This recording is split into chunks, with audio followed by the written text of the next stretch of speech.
तुझे तुझसे गलती रे भाई।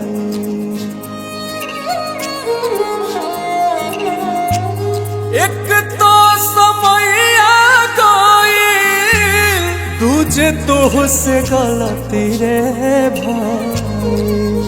और सजनी रे तीसरे चुनरिया तो हर माइल रे। और सजनी रे तीसरे चुनरिया तो हर माइल रे।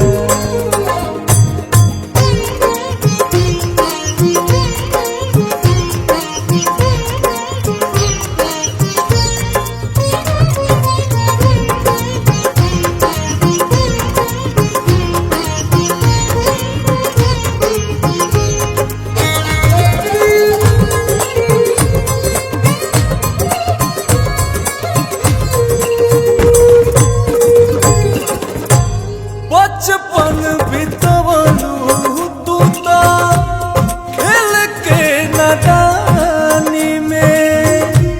हमके भुलाई गईलू जोशया जवानी में। मेरे सैया शरण तेरी सुनो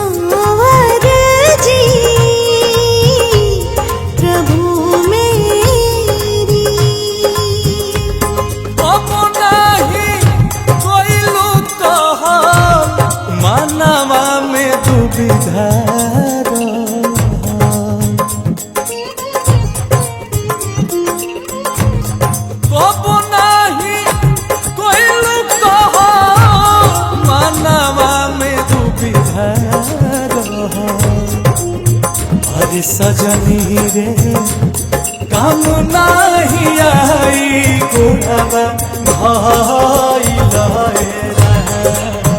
और सजनी रे तीसरे चुनरिया तो हर माइल।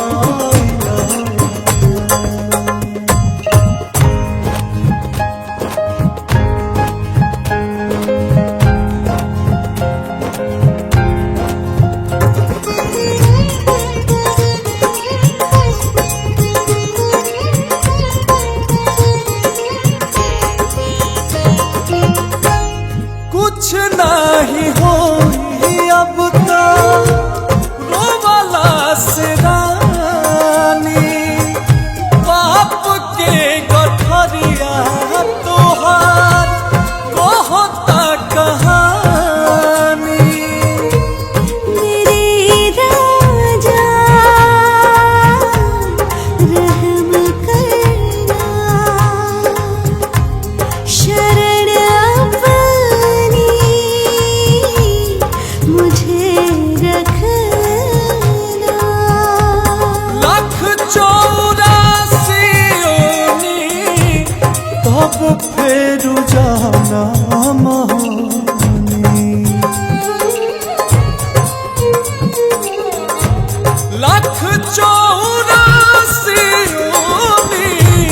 तब फिर जाना महानी। अरे सजनी रे चली ना बहाना कमनो कइला तेरा। अरे सजनी रे तीसरे चुनरिया तो हर